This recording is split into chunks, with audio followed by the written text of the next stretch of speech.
இதுக்கு பதில் சொல்லுங்க சார். நம்ம எல்லாரும் என்ன நினைச்சிட்டு இருக்கோம்? ரைஸ் சாப்பிட்றதுனால தான் சுகருக்கு மாத்திரை போட்டுட்டு இருக்கோம், ரைஸ் சாப்பிட்றதுனால தான் ப்ரெஷருக்கு மாத்திரை சாப்பிட்டுட்டு இருக்கோம், ரைஸ் சாப்பிட்றதால தான் இன்சுலின் போட்டுட்டு இருக்கோம், ரைஸ் சாப்பிட்றதுனால இந்த பானை வேற வச்சிருக்கோம் நம்ம நினைச்சிட்டு இருக்கோம். அப்படி தானே?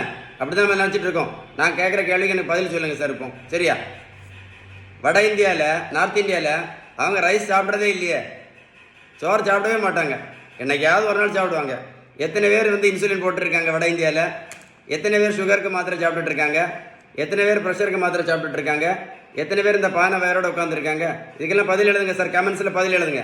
சரியா? இன்னொரு கேள்வி கேட்குறேன். இந்த உலகத்தில், தமிழ்நாட்டில் இல்லை, இந்த உலகத்தில் சரியா நடைபயிற்சி மட்டும் பண்ணனால யாராவது சுகர் மாத்திரை நடத்துனாங்களா, இல்லை ப்ரெஷர் மாத்திரை நடத்துனாங்களா, இல்லை கொலஸ்ட்ரால் மாத்திரை நடத்துனாங்களா, இல்லை இன்சுலின் நடத்துனாங்களா, இல்லை இந்த பானை வேற குறைச்சாங்களா? நடைபயிற்சி மட்டும் பண்ணி சொல்லுங்கள், கமெண்ட்ஸில் எழுதுங்க. சுகருக்கு மாத்திரை மட்டும் போட்டதுனால, சுகருக்கு மாத்திரை மட்டும் போட்டதுனால யாருக்கா சுகர் சரியா இருக்கா? சொல்லுங்களேன். ஆவாரம் பூ, நெல்லிக்காய் ஜூஸு, கருவேப்பிலை, கொய்யா இலை, கிரீன் டீ, கரிஞ்சீரகம், வெந்தயம், நாவல் பழம், இதெல்லாம் சாப்பிட்டதுனால யாராவது சுகர் மாத்திரை நடத்துனாங்களா, இல்லை யாராவது ப்ரெஷர் மாத்திரை நடத்துனாங்களா, இல்லை யாராவது கொலஸ்ட்ரால் மாத்திரை நடத்துனாங்களா, இல்லை யாராவது தைராய்டு மாத்திரை நடத்துனாங்களா, இல்லை யாராவது இன்சுலின் நடத்துனாங்களா, இல்லை யாராவது இந்த பானை வேற குறைச்சிருக்காங்களா? கமெண்ட்ஸில் எழுதுங்க சார், நல்லா கேட்டுடுங்க. சுகர், ப்ரெஷர், கெட்ட கொலஸ்ட்ரால், உடல் பருமன், இந்த நாலுக்குமே ஒரே ஒரு காரணம் தான் இருக்குது, ஒரே ஒரு காரணம் தான். அதுக்கு பேர் தான் இன்சுலின் ரெசிஸ்டன்ஸ். இதை பேப்பர் எழுதி வச்சுக்கிடுங்க.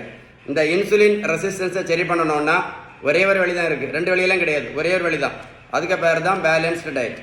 நீங்கள் பேலன்ஸ்டு டயட் கரெக்டாக ஃபாலோ பண்ணலேன்னு வைங்களேன். கரெக்டாக ஃபாலோ பண்ணலைன்னா முதல்ல 2 மாத்திரை, அப்புறம் 4 மாத்திரை, அப்புறம் 8 மாத்திரை மட்டும் இல்லை, வாழ்க்கை முழுவதும் நிறைய பேர் இன்சுலின் போட்டுகிட்டே இருக்கிறாங்க. நான் சொன்ன இன்ஃபர்மேஷன் கரெக்டாக இருந்தால் மட்டும் கமெண்ட்ஸில் எஸ்ன்னு டைப் பண்ணுங்கள். இந்த வீடியோ லைக் பண்ணி உங்கள் ஃப்ரெண்ட்ஸுக்கு ஷேர் பண்ண மறந்துடாது. ஓகேவா? சரியா? இந்த தம்பிக்கு பாருங்கள், மொத்தம் 70 கிலோ வெயிட் குறைச்சிருக்கோம். 140 70 கிலோ. ப்ரோட்டீன் பவுடரும் கொடுக்கல, மாத்திரையும் கொடுக்கல, ஜூஸும் கொடுக்கல, ஊசியும் போடல. இந்த தம்பி போய் நான் ரோட்டில் போய் நான் வாடகைன்னு சொல்லலை. நான் கொடுத்தது எல்லாமே பேலன்ஸ் டயட் மட்டும்தான். அதான் திரும்ப சொல்கிறேன்.